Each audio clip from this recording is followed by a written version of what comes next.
Welcome to another installment of Ask a Thelemite, where you all send me questions and I answer them. This is an opportunity for you all to choose what I talk about in this video. The title of this video is not clickbait, actually. This series is coming to an end. There will be this video and one more, and then no more. I've absolutely loved doing this, and it's been a great joy. I think you all have some great questions, and I've certainly enjoyed it as well.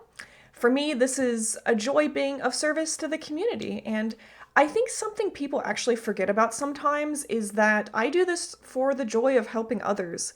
I truly believe the practice and study of Thelema has the ability to positively impact the lives of others. This series is a new, friendly, and more personal way of engaging people interested in Thelema. So now, basically, I want to do something else. So this project is coming to an end, and it's been fun. I hope you all will stick with me as I get into other stuff in the future, and stick around to see what I get into and what this channel has to offer. So that being said, let's get into some of the amazing questions you all sent me, which I appreciate very much. So without further ado, question number 1. Quote, I don't really gel with the Egyptian iconography in Thelema. Are those deities and images necessary to be a Thelemite? Well, there's a lot I could say about this. The short answer is no. But the longer, more nuanced answer is that there were further topics to this question that would probably be more helpful to talk about. Honestly, the whole Egyptian iconography and use of those deities is worthy of a whole lecture, and here's sort of my Cliff Notes version of that. So, Thelema isn't just another flavor of polytheistic paganism. That being said, please feel free to have your spirituality and belief system look however is most meaningful to you. I'm not policing what someone's spirituality is, but I think the problem is when people have this spiritual framework of something, they fit everything in that box without questioning it further, without analyzing it. And so I really encourage people to approach Thelema outside of this sort of generic witchcraft pagan box, because it really is outside of that. It's much more than that. It's its own thing, if you will. So you have to understand the central sacred holy text of Thelema involve, specifically the Book of the Law. It involves 3 deities over 3 chapters, and I use the word deity loosely here because for Thelemites, some of them are atheistic, some of them are agnostic, some of them are polytheistic. It really just depends on your own personal journey and your spiritual beliefs of how you interpret these holy texts, and that's up to you. But what I will say is that a very hard-lined interpretation that these entities speaking are Egyptian deities is a difficult match because they only possess some of the qualities of Egyptian deities, and this has to do with a lot of things. First of all, the person who received this divine text was Aleister Crowley, and he did that on his honeymoon in Egypt. And of course, what was very popular in the Victorian era was Egyptian stuff. It was an Egyptian craze, and of course that's where he was when he received this book. Also, Crowley had a background in the Hermetic Order of the Golden Dawn, so he was primed with this specific set of symbols. I always say that if the divine tried to speak to Crowley, and whether that divinity is part of his consciousness or something external, I will leave that up to you to decide. But if he, for example, received the Book of the Law in Norway, it would look a lot different. However, when divinity speaks to us or through us, it has a limited mortal set of, for lack of a better word, meat to work with, or brain matter, right? And it has only those symbols we understand or are available to us at the time. So, of course, these particular entities, beings, parts of Crowley's consciousness manifested in this particular way, with the use of different Egyptian symbol set. But the truth of the matter is they are their own thing, and that's a very difficult thing to really talk about because in a mundane sense, people who aren't familiar with occult practices or sort of these deeper work with spirits or entities or gods or goddesses, talking about this stuff can be a little weird and foreign, but that's the way it is. Spirits and entities come to you the way they're going to manifest and come to you, and they will make use of whatever symbols are at hand. So in the case of the Book of the Law, the symbols at hand, both in Crowley's consciousness and the particular location, were Egyptian. And I'm being vague and sort of roundabout because, again, I want to leave this up to you to decide what that particular holy text means and the rest of the holy texts of Thelema. But it's not straight up Egyptian. It's its own thing, and please keep that in mind. So that being said, let's talk about something practical. So I will share something personal to me, and that's that for me, my personal practice of Thelema really takes shape more around the Greek and Roman gods for my own personal reasons. So there's no reason you have to explode your personal space, your beliefs, any of that around Egyptian gods or goddesses or iconography. So it's really, again, a spiritual path about knowing and doing your will and developing the skills to be able to do your will in the world. Question 2. How do angels fit in Thelema? So angels have a role in a lot of different things and make appearances in a ton of different, not only our holy texts, but also in Crowley's work as a magician and occultist. So the first one that comes to mind is The Vision and the Voice, which is a Class A holy text in Thelema. And this is a text where Aleister Crowley scried the 30 Enochian Aethers, and it's one of my absolute favorite texts. Definitely go check it out. The other one in Thelema is this idea within the system of mysticism of the Holy Guardian Angel, or HGA. And the idea is that you are, when you're doing the great work, you're supposed to, along the way, it's sort of a helpful thing to achieve knowledge and conversation with your Holy Guardian Angel. So that's hard-baked into the process. When you do a pentagram ritual, you're calling the archangels. And the book 777, which is the list of correspondences collaborated and written and published by Aleister Crowley, lists angelic hierarchies. So obviously, on an individual basis, Thelemites are their own people on their own spiritual journey, so they will have different thoughts on what angels are and how they play a role in their personal practice and beliefs. But those are some ideas of ways angels make an appearance in Thelema and throughout it. Question 3. Do you feel like there is too much focus on the life of Crowley in the modern Thelemic community? So my answer to this is both yes and no, but in different senses. So no, there is not enough focus around Aleister Crowley in the sense that I wish there was more academic interest in Crowley and an emphasis placed on real facts and real information and fortifying our minds and our awareness of the world around us along the lines of actual history and facts and using critical thinking to think about stuff. So at this point, in the greater occult world, but also, History Channel type stuff in general, Crowley is more myth than man. And a lot of people repeat things that are mythological or false without even knowing it. And some people think it's fun. And for people who think that myths and funny stories about historical figures are fun, good for you. But for me, it's a reflection of a growing tide that's absolutely disturbing, especially in the United States, of what I like to call hyper misinformation.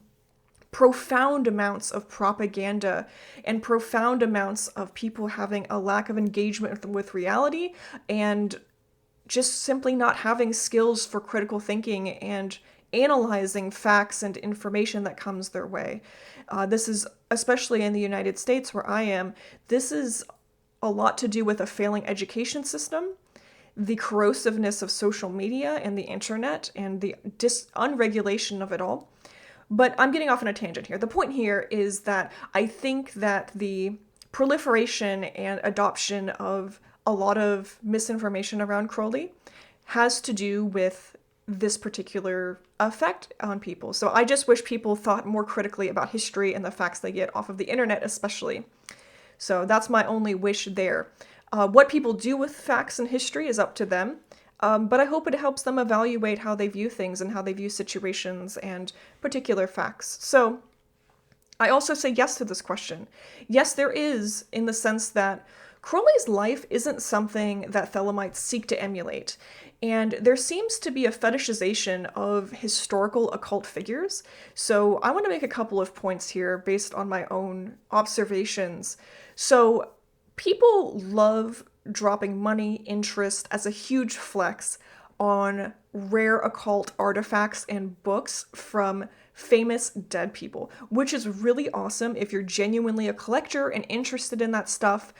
But truthfully, a lot of people are not. They are not engaging with the material. For them, it's just a status symbol, and there's a lot of things we do as humans that are status symbols.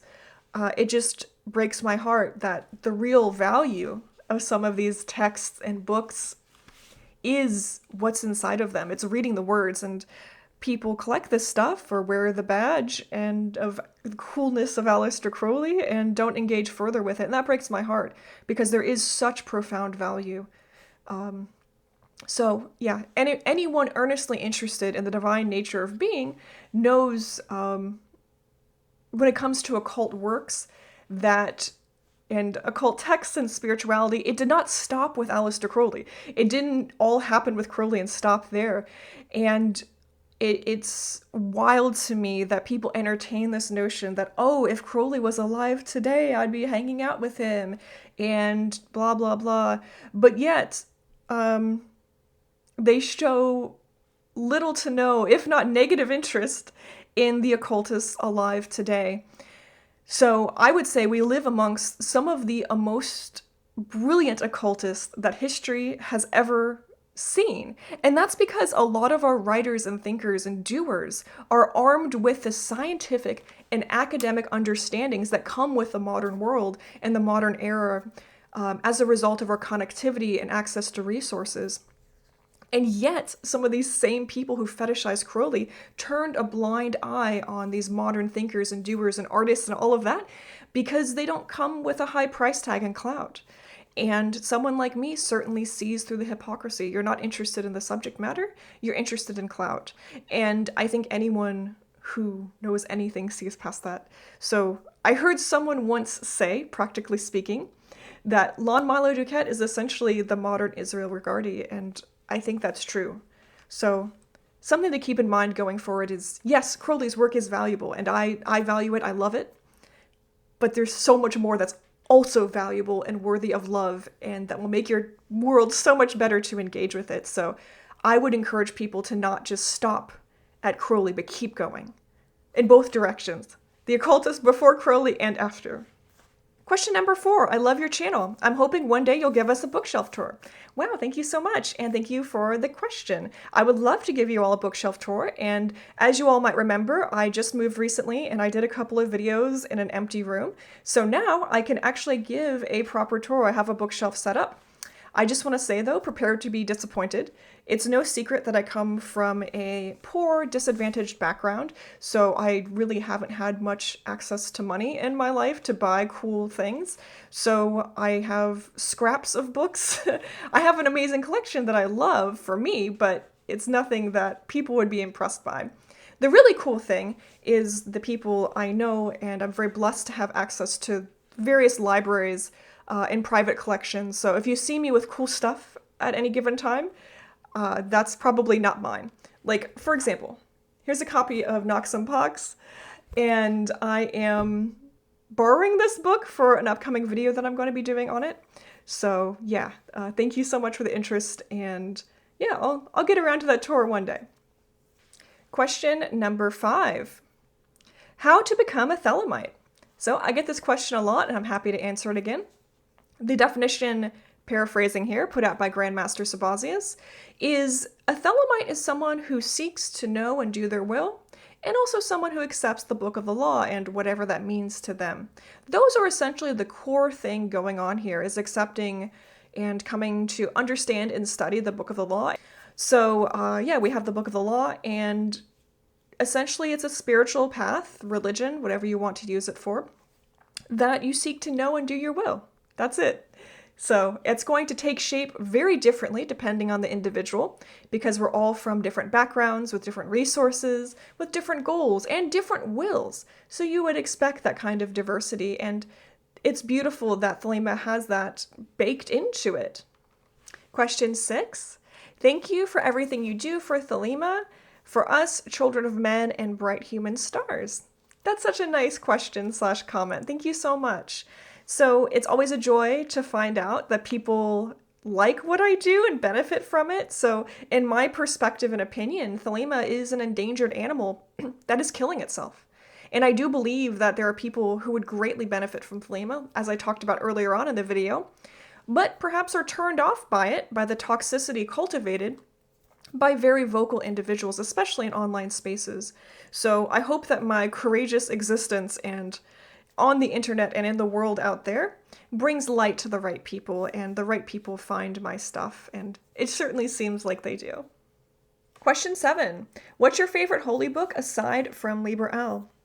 Well, aside from the Book of the Law, easily the Vision and the Voice. So that's Aleister Crowley's account and scrying of the 30 Enochian Aethers. I think it's absolutely beautiful. And one of the cool things to do with the Vision and the Voice when you're reading it is keep in mind that a lot of this material was received through Aleister Crowley as the prophet of the new aeon, as the prophet of humanity. So a lot of that's universally applicable information that you can apply to yourself and your own worldview and your own understanding of spirituality. Additionally, what's interesting about it is it's sort of a record of what Aleister Crowley himself was going through on his initiatory journey, and that gives you a peek into the man himself and the process of initiation of another person. So a lot of interesting things rolled into the Vision and the Voice. Question 8. Your thoughts on the work of Kenneth Grant? I'm a big fan. Of course, I approach the work of Kenneth Grant differently than I do someone like Aleister Crowley because he was going about it differently and doing different stuff.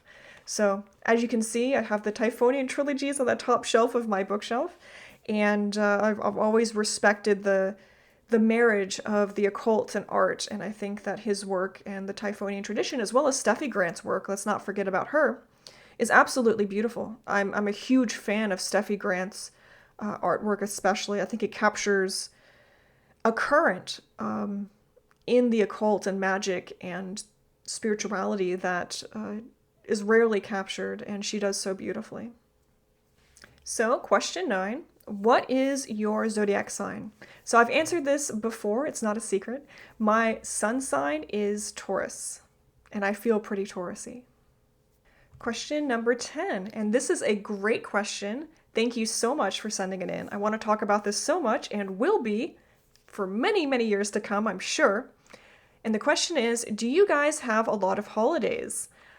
Yes, we do have holidays, otherwise known as holy days. They are spelled out in our central sacred holy text, the Book of the Law, and they are not the Wiccan Wheel of the Year. Those are two separate things. So not everyone who sort of looks pagan-ish is celebrating the Wiccan Wheel of the Year. That's its own thing. Although, interestingly enough, Gerald Gardner, who compiled the Wiccan Wheel of the Year, did borrow some inspiration from our holy text, which, of course, the Book of the Law was received much, much way before then. And Gerald Gardner did work with Aleister Crowley. That's a whole thing I won't get into. But yeah, they knew each other. He borrowed a lot from Thelema. So there is some crossover. But essentially, Thelema in our central sacred holy text does not have the cross quarters. So there is call to celebrate the solstices and equinoxes, but the cross quarters are not a part of that.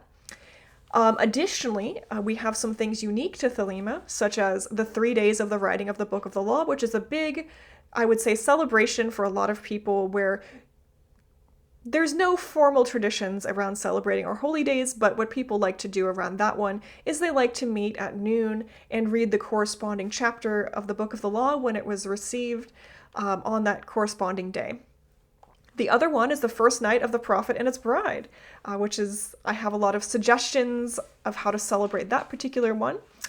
So stay tuned for that, but thank you so much for asking. And I think Thelema has a lot of vibrant traditional celebrations out of the Book of the Law, and because it's a living tradition, since time, there's a lot of other stuff that has popped up that's a modern invention coming from modern day practitioners. For example, people have something they refer to as the holy days, where they read corresponding holy texts.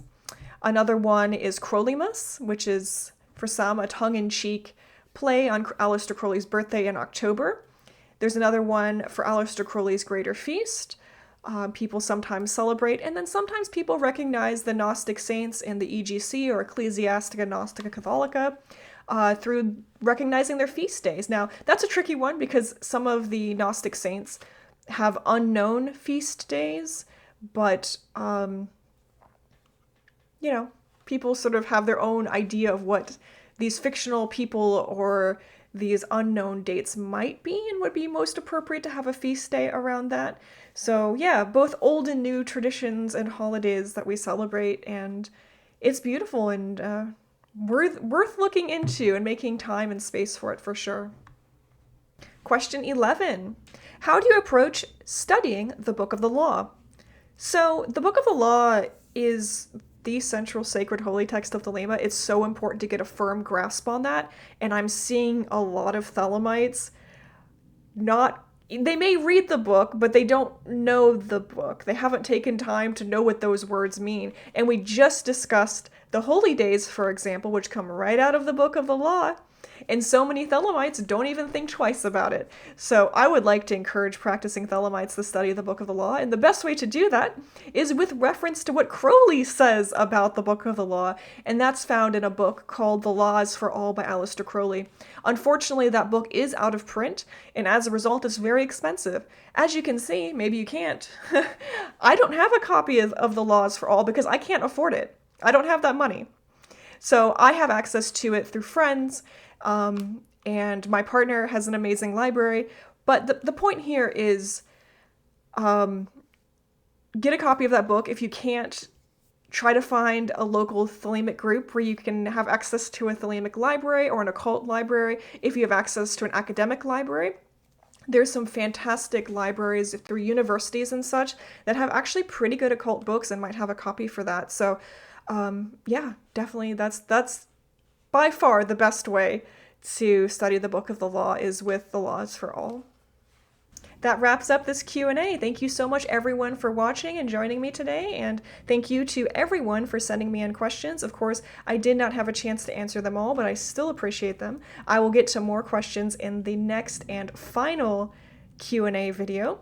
So as always, I appreciate you all, and I do a terrible job of promoting myself, so just an FYI, I do run a Thelemic study group through Patreon, so if you would like to see some more stuff from me and get some more information, or possibly join my book club that I run, we're currently reading Magick in Theory and Practice by Aleister Crowley, come check out my Patreon. So appreciate you all, and as always, I am the center of expression for the primal will to good, and so are you.